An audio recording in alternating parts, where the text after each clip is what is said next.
Bonjour tout le monde, Marc Ouimet, École de criminologie, Université de Montréal. On va regarder la régression logistique. Donc, voici devant vous la situation de recherche typique en régression logistique. C'est d'avoir des variables dépendantes qui sont dichotomiques, c'est-à-dire sous la forme 0,1. Dans le cas qu'on va faire ici pour l'exercice, on va y aller avec une étude classique en criminologie, une étude de récidive, et on va voir est-ce qu'on est capable de prédire deux formes de récidive, c'est-à-dire d'abord toute forme de récidive, tout retour en prison étant une récidive, qui sera mesurée en 0,1, ou une récidive violente aussi qui sera mesurée en 0,1. Parmi les variables qui sont disponibles, je fais un modèle conceptuel qui va chercher des variables comme l'âge au moment de l'incarcération. La littérature nous dit que les gens plus jeunes récidivent plus. Le fait d'être en couple au moment de l'incarcération, on pourrait penser que les gens qui ont incarcéré qui étaient en couple au moment de leur arrestation ont moins de chances de récidiver. Ensuite, la variable du nombre d'antécédents d'incarcération. Est-ce que plus j'ai d'incarcération antérieure, plus je récidive? Ensuite, la durée de la peine. Est-ce qu'il y a un lien entre la durée de la peine et la récidive? La littérature nous dit en fait qu'il y a un lien négatif. Plus ma durée est importante, plus ma peine est longue, moins j'ai tendance à récidiver. Nombre de chefs antérieurs au moment de la condamnation. Donc, c'est un peu l'historique criminel de l'individu. Et le type de sortie, évidemment, il y a des sujets, il y a des détenus qui sortent en libération conditionnelle, qui sont généralement des bons risques, des gens sur qui on peut prendre la chance de les sortir plus tôt. Donc, ils devraient récidiver moins, ces gens-là, que ceux qui ne sortent pas en libération conditionnelle. J'ai un échantillon de détenus fédéraux du gouvernement du Canada avec 2804 hommes. Donc, allons voir comment ça se présente dans SPSS. C'est mon fichier SPSS ici, avec les variables qu'on va retrouver, l'âge, le fait d'être en couple, les incarcérations antérieures, la durée de la sentence, les convictions passées, donc excusez-moi, c'est un peu en franglais tout ça, libération conditionnelle, et deux variables dépendantes. Donc, est-ce qu'il y a un retour en prison pour toute forme de retour en prison pour 3 ans? Indictable return, donc retour pour toute forme d'accusation en quelque sorte. Alors qu'ici, on a les gens qui sont retournés pour avoir commis un crime violent. Broad violence, c'est l'ensemble des crimes violents. Première chose qu'on va faire, comme d'habitude, c'est que pour se familiariser avec nos données, on va faire une analyse de fréquence des variables que j'ai dans ma base de données qui m'intéressent. Donc, je vais prendre toutes les variables. Pour ceux qui s'intéressent, j'ai pris la première en haut, j'ai enfoncé Shift, j'ai descendu et j'ai cliqué en bas. Donc, ça a sélectionné toutes les variables. Je tasse ça à droite et je fais OK. Ça va me donner une idée de toutes mes fréquences. Je vais aller voir différentes choses là-dedans. Premièrement, de l'âge. Mes sujets ont entre 15 ans. Oui, on peut être au fédéral à 15 ans au moment de l'arrivée. C'est quelques cas annuellement comme ça. Et le plus vieux a 71 ans. Ces valeurs-là me disent que j'ai pas de valeur extrême. J'ai pas de valeur impossible comme un individu qui aurait 154 ans. Donc, je suis content avec ça. On voit que la plupart des personnes admises dans les pénitenciers ont autour de 19, 20, 21, 22, ce qui est tout à fait normal. Je pourrais décider, en fait, de faire mon étude seulement chez les gens plus jeunes. C'est peut-être moins intéressant de traîner des individus de 50, 60, 70 ans dans nos analyses. Donc, on pourrait enlever tout simplement tous ceux qui ont en haut de 40 ans, par exemple, qui sont de moins en moins à risque de toute façon. Mais bon, on peut les garder pour l'exercice ici. Les gens qui vivaient en couple, donc c'est codé comme non et oui. Donc, vivaient en couple au moment de l'arrestation. Non, 0, 1, oui. Une variable que j'ai recodée là, à partir de la situation civile. J'avais 38% des gens qui étaient en couple au moment de l'arrestation. Sentence d'incarcération antérieure de mes sujets, il y en a 27% qui n'avaient aucune incarcération antérieure, 0. Puis là, j'en ai 21 qui avaient 1, 2, 3, jusqu'à 35. J'avais un individu qui avait 75 incarcérations antérieures. Je l'ai enlevé de l'analyse. Donc, notre plus élevé, c'est 35. C'est un peu élevé, mais on a quand même beaucoup de sujets. On a 2804. Un individu ne changera pas grand-chose. La sentence, la peine, il y a des peines de 0.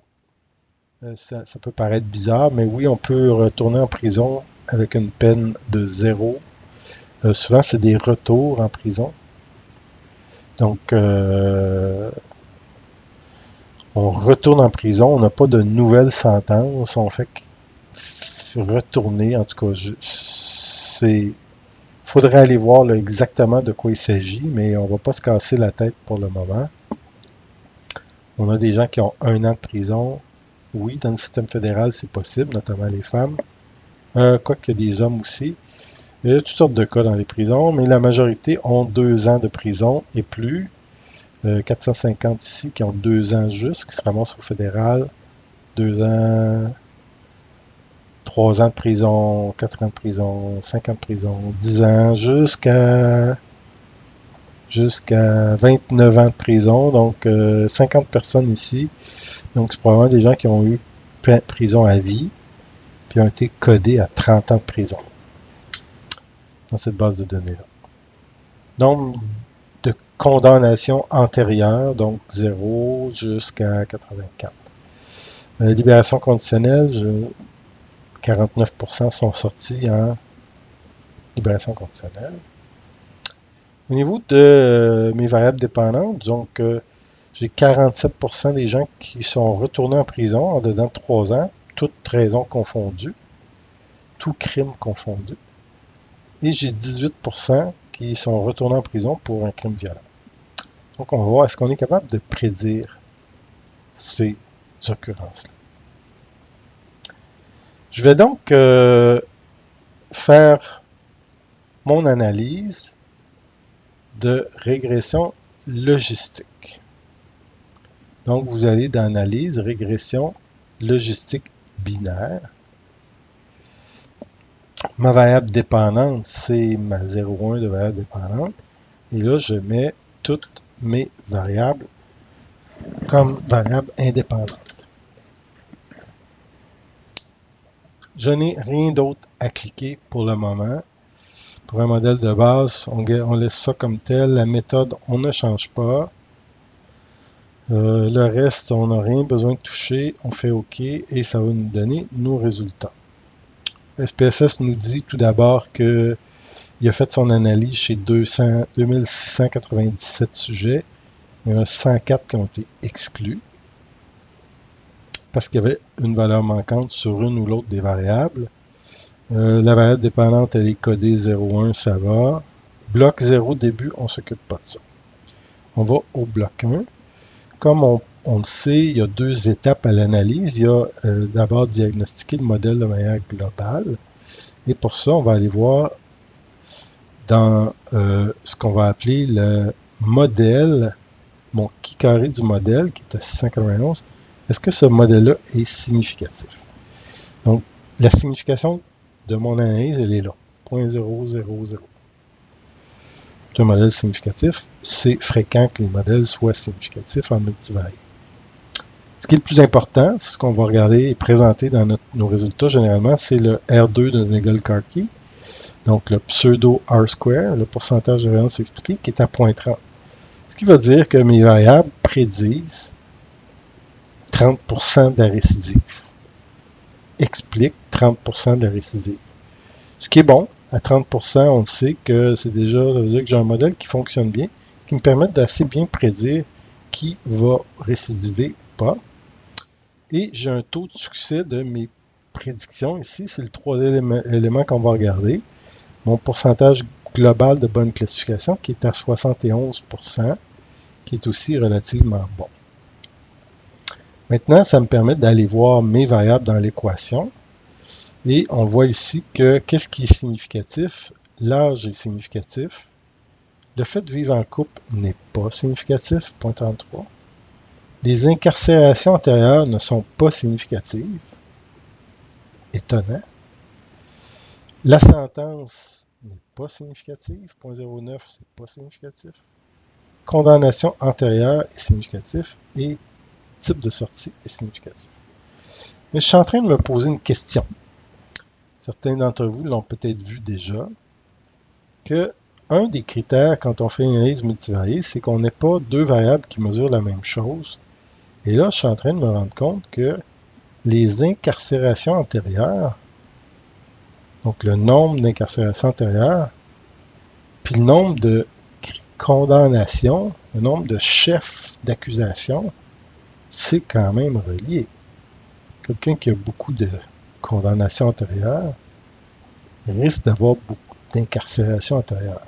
Donc la question c'est, si ce sont deux variables qui mesurent la même chose, je ne devrais pas les avoir les deux dans mon modèle. Pour ça, on va faire une corrélation entre ces deux variables-là pour voir si on ne devrait pas en éliminer une des deux. Previous Separate Incarceration et Previous Indictable Offense. Et on voit en effet que j'ai une corrélation de 0.82 entre le nombre d'incarcérations puis le nombre de condamnations, ce qui est normal. Et à ce moment-là, ça me dit, comme analyste, que je ne devrais pas avoir les deux dans mon analyse, ce qui explique peut-être pourquoi mes incarcérations n'étaient pas significatives. Donc, je vais recommencer mon analyse de régression logistique en enlevant une variable qui était problématique. Je vais enlever les condamnations et je vais garder les incarcérations. Je recommence et j'ai à ce moment-là un R carré qui est similaire, un peu moins fort, à 0.27, mais quand même 70% de bonne classification. J'ai donc l'âge qui est significatif, le fait d'être en couple non significatif, les incarcérations significatives, la sentence n'est pas un facteur. Donc la sentence ne joue pas sur la probabilité de récidive globale. Par contre, le type de sortie, oui. Quel serait le meilleur prédicteur? On a vu dans les notes de cours que c'est le Wald qui va nous dire que mon meilleur prédicteur, c'est le type de sortie. Donc, ça va de soi. Les agents de libération conditionnelle vont libérer les cas qui ont peu de chances de récidiver. Suivi des incarcérations antérieures. Finalement, le résultat qu'on va ici, ça nous donne la direction, un B négatif. Plus je suis vieux, moins je récidive. Ici, plus j'ai d'incarcération, plus je récidive, c'est positif. Ici, si je sors en libération conditionnelle, j'ai moins de chances de récidiver. On va retrouver le B. Généralement, on ne va pas présenter le B dans les articles. Les chercheurs vont présenter le odds ratio, l'exposant B, qui me dit ici, à chaque âge de plus, j'ai 0.93 chances de plus. 0.93 chances de plus, c'est moins que 1. 1 veut dire j'ai pas plus de chances de récidiver. Donc 0.9, c'est l'équivalent de 1.1 fois moins de chances. Oui, c'est pas clair, hein? 0.5, par exemple, un exposant B de 0.5 veut dire que j'ai 2 fois moins de chances. 0.5 égale 2 fois moins de chances. 0.25, j'ai 4 fois moins de chance. Donc, 0.9, j'ai 1 fois 1, 1.1 fois moins de chance. On a vu que l'exposant B à 1 veut dire qu'il n'y a pas d'effet. Ici, un exposant B positif veut dire chaque incarcération antérieure est liée à 1.3 fois plus de chances de récidiver. Ça, c'était mon modèle avec ma première variable dépendante. Je vais voir maintenant qu'est-ce qui arrive si je change ma variable dépendante et je prends la récidive violente et je garde les mêmes variables. Donc, je vais aller à mon bloc introduction. Est-ce que mon modèle est significatif? Oui. Quel est mon R carré de Nagelkarki? 0.14. Ce qui veut dire que c'est plus facile de prédire toute forme de récidive que de prédire la récidive violente. On ne prédit que 14% de fois. Pour ce qui est de pourcentage de bonne qualification, c'est plus complexe ici. On a l'impression que 81, c'est mieux. Tantôt, on avait 71, 70. Là, on est rendu à 81. C'est normal puisque la plupart des sujets ne récidivent pas. Je ne vais pas rentrer dans ce vidéo-là sur l'interprétation exacte du taux de classification. Il faudrait comparer ça au taux de base. C'est une chose que j'ai fait dans les notes de cours. Qu'en est-il maintenant des prédicteurs? On peut voir que ce sont les mêmes prédicteurs que tantôt qui sont significatifs. L'âge entretient un rapport négatif. Plus je suis vieux, moins je récidive. Les incarcérations antérieures entretiennent un rapport positif. Plus j'ai d'incarcération antérieure, plus je récidive. Et la sortie en libération conditionnelle est liée à 0.30. Si je sors en libération conditionnelle, j'ai à peu près 3.7 fois moins de chances de récidiver. OK. Donc ça conclut à peu près les informations de base de la régression logistique binaire. J'aurais pu aller plus loin, notamment avec des options pour changer ma limite de classement ici. C'est des choses qu'on va faire. On va demander certains résidus. On peut aussi sauvegarder des résultats, la probabilité, les résidus, des choses comme ça. Donc, c'est des éléments plus avancés dans lesquels nous n'irons pas pour le moment. Si j'avais à présenter maintenant ces résultats-là, allons-y pour finir avec la présentation des résultats.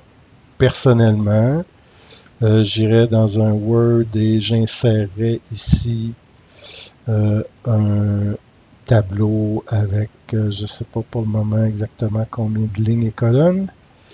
J'aurais ici, je pourrais rajouter mes variables âge, couple, incarcération, peine, libération conditionnelle. J'aurais dû demander plus de lignes. Insérer des lignes en dessous, insérer des lignes.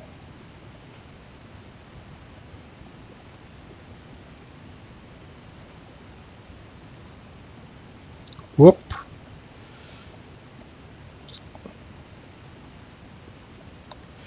Je vais en fait insérer un nouveau tableau.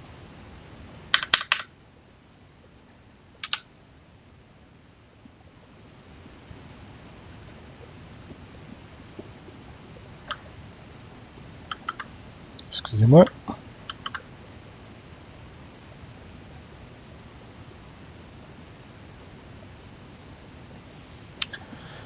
Donc, j'aurais récidive globale, récidive violente,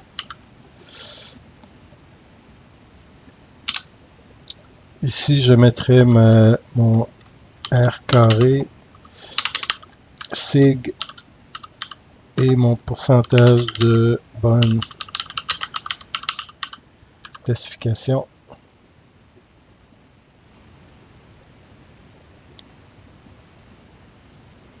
Donc, récidive globale, j'avais mes résultats.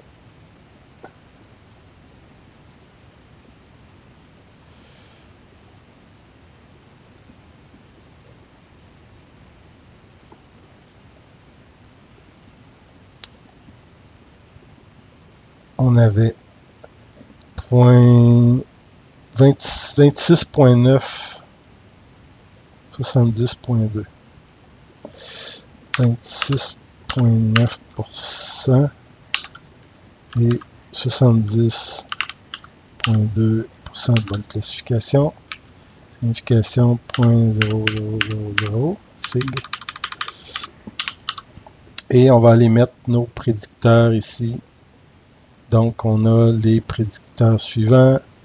Et ce qu'on va mettre, c'est 0.93. Est-ce que ça, c'est significatif? Oui, 2 étoiles. 0.96, non significatif. Donc, ça, c'est mon odds ratio. 1.3 avec 2 étoiles et la peine 0.98 non significatif et le type de sortie 0.30 2 étoiles. Donc ça, ce sont les résultats de mes exposants B pour ma variable ici. Si je prends le deuxième modèle, j'irai mettre les informations avec 0.14, 81.6. Donc, 14% de R carré, significatif, et 81.6% de bonne classification. Et mes résultats ici, 0.929, 2 étoiles, 1.16, pas d'étoiles. Donc, 1.16, pas d'étoiles pour couple. Incarcération 1.108, 3 étoiles. 0.997, pas d'étoiles. 2 étoiles. Donc, on a ici les résultats globaux des tableaux que l'on devrait retrouver dans mes résultats de recherche qui sont mon modèle pour la récidive globale, mon modèle pour la récidive violente, mes coefficients ici exposants avec les étoiles, le R carré, la signification. Merci.